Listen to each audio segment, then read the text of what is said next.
नमस्कार, आप देख रहे हैं पीएसएन मीडिया। मैं प्रमोद कुमार सक्सेना। कलेक्टर किरण कौशल ने आज आकस्मिक निरीक्षण के दौरान बड़ी कार्रवाई करते हुए दीपका के गोपीचंद पेट्रोल पंप को सील कर दिया है।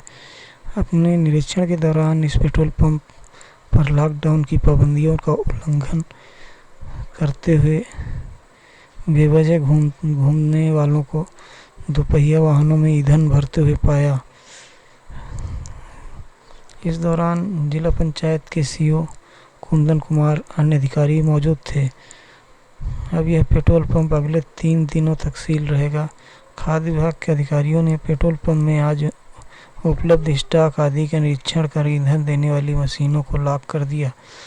आज सुबह कलेक्टर किरण कौशल दीपका पाली क्षेत्र में पूर्ण तालाबंदी के पालन और कोरोना संक्रमण की रोकथाम के लिए किए जा रहे प्रयासों के कामों के आकस्मिक निरीक्षण पर निकली थी। दीपका खदान मोड़ पर स्थित Gopichand service centre petrol pump पर बड़ी संख्या में दोपहिया वाहनों को लेकर खड़ी भीड़ को देखकर कलेक्टर ने पेट्रोल पंप का निरीक्षण किया। उन्होंने पेट्रोल पंप पर गाड़ियों पे ईंधन भर रहे कर्मियों से दोपहिया वाहनों में ईंधन भरने का कारण पूछा। कलेक्टर ने ऐसे दोपहिया वाहन पर भरे गए ईंधन का रिकॉर्ड रजिस्टर भी जांच के लिए मंगाया।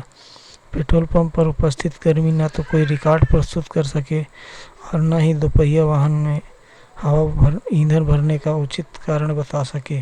कलेक्टर ने वाहनों पर ईंधन भरा रहे लोगों को भी जमकर फटकार लगाई। कौशल ने लोगों को कोरोना की रोकथाम के लिए कोविड प्रोटोकॉल का पालन करने को कहा।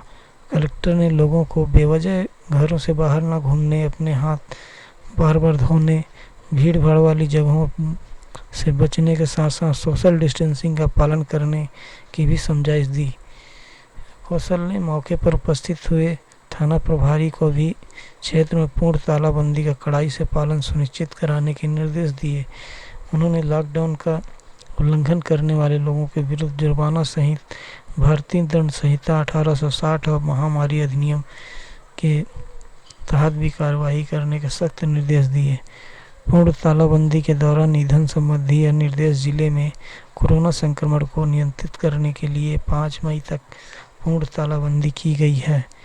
इसके लिए जारी निर्देशों के अनुसार लॉकडाउन के दौरान पेट्रोल पंप संचालकों के द्वारा पेट्रोल पंपों में केवल शासकीय वाहनों या शासकीय कार्य में प्रयुक्त वाहन, मेडिकल इमरजेंसी के निजी वाहन या एम्बुलेंस, एलपीजी परिवहन कार्य में प्रयुक्त वाहन, आपातकाल में यात्रियों को रेलवे स्टेशन ले जाने वाले वाहन, एटीएम कैश वैन, कोल एल्युमिनियम परिवहन में लगे प्रयुक्त वाहन, एडमिट कार्ड, कॉल लेटर दिखाने के पर परीक्षार्थी एवं उनके अभिभावक छत्तीसगढ़ में नहीं रुकने वाली एक राज्य में सीधे दूसरे राज्य जाने वाले वाहनों को अंतर्राज्यीय बस स्टैंड के संचालित ऑटो ई पास धारित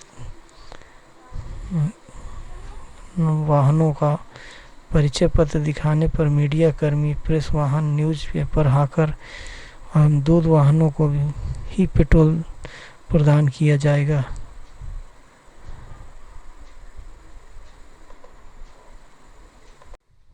नगर पंचायत पाली और उसके आसपास के क्षेत्रों में तेजी से बढ़ते कोविड संक्रमण की रोकथाम के लिए की गई व्यवस्थाओं का औचक निरीक्षण करने आज कलेक्टर किरण कौशल सुबह से ही क्षेत्र के प्रवास पर रहीं। जिला पंचायत के सीओ की मौजूदगी में कलेक्टर ने पाली सामुदायिक स्वास्थ्य केंद्र पहुंचकर वहां संदिग्ध कोरोना मरीजों की जांच, आइसोलेशन में रह रहे लोगों के इलाज एवं सुविधाओं का मौके पर जायजा लिया।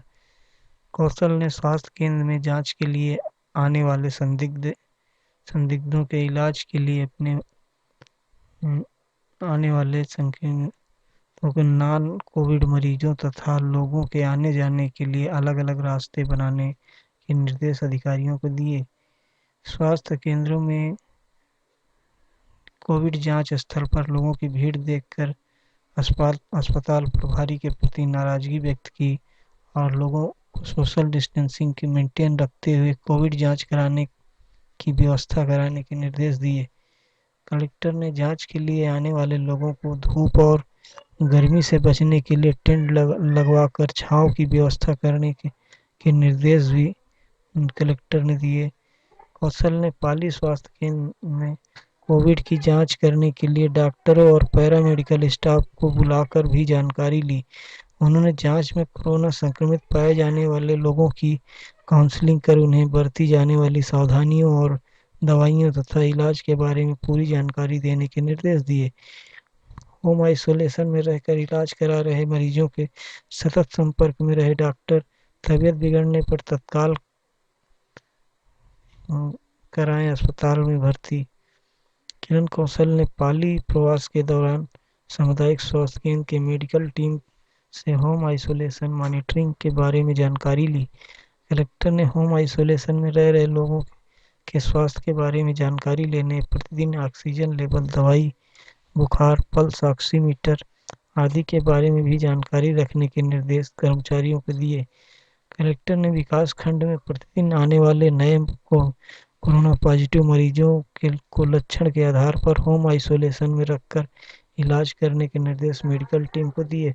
उन्होंने डॉक्टरों से होम आइसोलेटेड मरीजों के सतत संपर्क में रहने, लगातार मरीजों की ऑक्सीजन, तापमान और स्वास्थ्य स्थिति का जायजा लेने के निर्देश दिए। होम आइसोलेटेड मरीजों के ऑक्सीजन लेवल कम होने या उसकी तबीयत बिगड़ने पर तत्काल उन्हें ऑक्सीजन बेड वाले अस्पतालों में भर्ती कराने के निर्देश भी डॉक्टरों को दिए। कलेक्टर ने होम आइसोलेशन की संपूर्ण अवधि के दौरान स्वास्थ्य विभाग द्वारा नियुक्त स्वास्थ्यकर्मी प्रतिदिन होम आइसोलेशन मरीजों के अटेंडेंट से फोन के माध्यम से संपर्क में रहने के उन्होंने निर्देश दिए।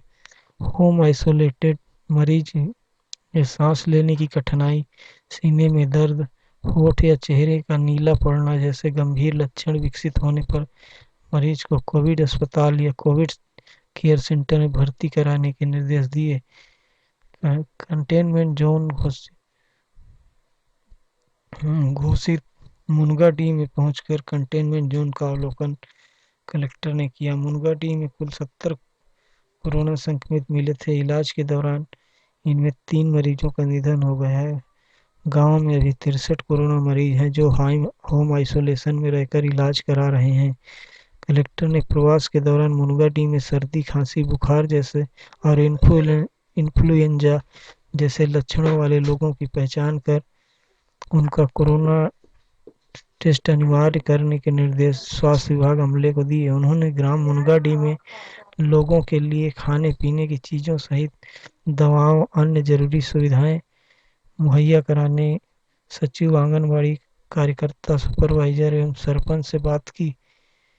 कलेक्टर ने इसके लिए उचित व्यवस्था बनाने के निर्देश एसडीएम अरुण खलको को दिए। कौशल ने सचिव और सुपरवाइजर गांव में ही रहकर सभी व्यवस्थाएं समय पर सुनिश्चित करें और उन्होंने गांव में कोरोना संक्रमित लोगों की जानकारी सचिव से ली तथा सभी संक्रमित लोगों के पास ऑक्सीजन नापने के लिए पल्स ऑक्सीमीटर, थर्मामीटर एवं जरूरी दवाइयों के किट निर्धारित समय में पहुंचाने के निर्देश दिए। कलेक्टर कौशल ने विकासखंड मुख्यालय पाली में स्थित शिव मंदिर के पास बरगद के पेड़ के नीचे एक्टिव सर्विलांस टीम में शामिल मितानिन, आंगनबाड़ी कार्यकर्ता एवं शिक्षकों के साथ विस्तार से समीक्षा की। कलेक्टर ने कोरोना संक्रमित मरीजों के संपर्क में आए लोगों का कांटेक्ट ट्रेसिंग समय सीमा 24 घंटे के भीतर करने के निर्देश दिए। कोरोना पॉजिटिव लोगों के संपर्क में आए हुए व्यक्तियों को कोरोना जांच कराने के निर्देश दिए। उन्होंने कौशल ने ग्राम सचिव को मुनगाडीह में ही रहकर कोरोना संक्रमण के अन्य लोगों में फैलने से रोकने के लिए सभी घरों का स्वास्थ्य सर्वे करने और संदिग्ध लोगों की कोरोना जांच कराकर उन्हें जरूरी किट बांटने के लिए कहा। कलेक्टर ने कहा कि सर्वे कोरोना के सामुदायिक संक्रमण को रोकने में बहुत कारगर है। उन्होंने कहा कोरोना लक्षण वाले लोगों की पहचान कर तत्काल कोरोना जांच कराई जाए। सर्वे के दौरान मिलने वाले कोरोना पॉजिटिव लोगों की कोविड अस्पताल या होम आइसोलेशन के माध्यम से इलाज किया जाएगा।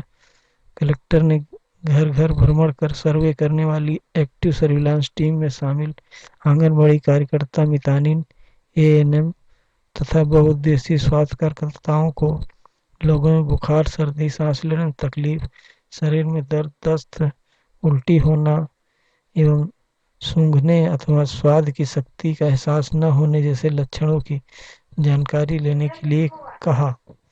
कोरबा जिले में कोरोना से बढ़ते संक्रमण की रोकथाम के लिए 5 मई तक लागू पूर्ण तालाबंदी के प्रावधानों पर जिला प्रशासन द्वारा कुछ मामलों में शिथिलता दी गई है। लोगों को खाने पीने के साथ साथ दैनिक जरूरत की चीज़ों पर समय पर उपलब्ध न कराने के लिए थोक व्यापारियों के गोदामों और दुकानों में सामान लोडिंग अनलोडिंग का समय बढ़ाया गया है। थोक व्यापारी अब अपने सामानों की लोडिंग अनलोडिंग रात 11 बजे से सुबह 6 बजे तक करा सकेंगे। पहले यह समय शाम 7 बजे से रात्रि 9 बजे तक ही निर्धारित था। थोक व्यापारी पहले की तरह ही होम डिलीवरी की सुविधा में लगे हुए दुकान संचालकों से ऑनलाइन या फ़ोन पर ऑर्डर लेकर सुबह 6 बजे से 9 बजे तक आवश्यक वस्तुओं की आपूर्ति करेंगे। अमेजन, फ्लिपकार्ट जैसी ई कॉमर्स सेवाओं के माध्यम से जरूरी चीज़ों की होम डिलीवरी संशोधित आदेश में प्रतिबंधित कर दी गई है। जोमेटो, स्विगी और खाद्य पदार्थों की ऑनलाइन डिलीवरी सर्विस को कोविड प्रोटोकॉल के पालन और कैशलेस तथा कॉन्टैक्ट लेस डिलीवरी की शर्त पर खाद्य पदार्थों को घर घर पहुंचाने की अनुमति होगी, लेकिन डिलीवरी बॉय को मास्क, दस्तानों और सैनिटाइजर का उपयोग करना अनिवार्य होगा। सब्जी, फल, अंडा आदि की होम डिलीवरी कर्ता को कोविड टेस्ट कराना होगा। नेगेटिव होने पर ही अनुमति रहेगी। कोरबा जिले में लागू पूर्ण तालाबंदी के दौरान सुबह 7 बजे से लेकर 11 बजे तक फल, सब्जी, अंडा, मछली, चिकन तथा राशन सामग्रियों की होम डिलीवरी की अनुमति दे दी गई है। इस दौरान दुकानदार ऑनलाइन, टेलीफोन पर ऑर्डर लेकर होम डिलीवरी के माध्यम से सामानों की बिक्री कर सकेगा। ऐसे होम डिलीवरी करने वाले सभी दुकानदारों को और डिलीवरी बॉय को कोरोना टेस्ट अनिवार्य होगा। कोरोना की टेस्ट रिपोर्ट नेगेटिव आने पर ही दुकानदारों और डिलीवरी बॉय को होम डिलीवरी के लिए परिचय पत्र सहित जारी किया जाएगा। होम डिलीवरी के दौरान डिलीवरी बॉय को कोविड प्रोटोकॉल का पालन करते हुए जिले में कोरोना संक्रमण के रोकथाम एवं कोरोना संक्रमित मरीजों के इलाज के लिए निजी अस्पतालों को इलाज करने की अनुमति दी गई है। जिले के अनुमति प्राप्त निजी कोविड अस्पतालों को जिला प्रशासन द्वारा ऑक्सीजन सिलेंडर, रेमडेसिविर इंजेक्शन सहित अन्य जरूरी मेडिकल सुविधाएं उपलब्ध कराई जा रही हैं। कलेक्टर किरण कौशल ने deputy collector B R. Thakur, civil surgeon doctor Arun Tiwari एवं श्याम सुंदर साहू की सदस्यता में निजी कोविड अस्पतालों की जांच के लिए जांच दल का गठन किया है। इसी तरह में कलेक्टर के निर्देश पर जांच ने जमनीपाली स्थित जीवन आशा कोविड अस्पताल का औचक निरीक्षण किया। निरीक्षण के दौरान ठाकुर ने अस्पताल के संचालक को ऑक्सीजन की नियमित आपूर्ति के लिए पर्याप्त मात्रा में ऑक्सीजन सिलेंडर रखने के निर्देश दिए। जांच दल ने अस्पताल संचालक को कोविड-19 पीड़ित मरीजों के जांच के लिए उपयोग में लाए जाने वाले समस्त मेडिकल उपकरणों को चालू हालत में रखने तथा मरीजों की सुविधा के लिए 24 घंटे मेडिकल टीम की उपलब्धता बनाए रखने के लिए निर्देशित किया। जांच दल में अस्पताल में कोरोना का इलाज करा रहे मरीजों को नियमित रूप से शीघ्र स्वस्थ होने के लिए मरीजों का मनोबल बढ़ाने के भी निर्देश दिए। अस्पताल में रेमडेसिविर इंजेक्शन का उपयोग अस्पताल के चिकित्सक के परामर्श से ही प्राथमिकता के आधार पर मरीजों को लगाने के निर्देश दिए। जांच दल ने मरीजों के परिजनों को किसी अन्य स्रोतों से उक्त इंजेक्शन प्राप्त करने के लिए सलाह नहीं देने के भी निर्देश दिए। जांच दल के सदस्यों ने बताया कि जिले में निजी कोविड अस्पतालों में अव्यवस्था एवं उपचार के संबंध में शिकायत के लिए डिप्टी कलेक्टर भरोसा राम ठाकुर ने के मोबाइल नंबर 9691182131 पर संपर्क कर सकते हैं।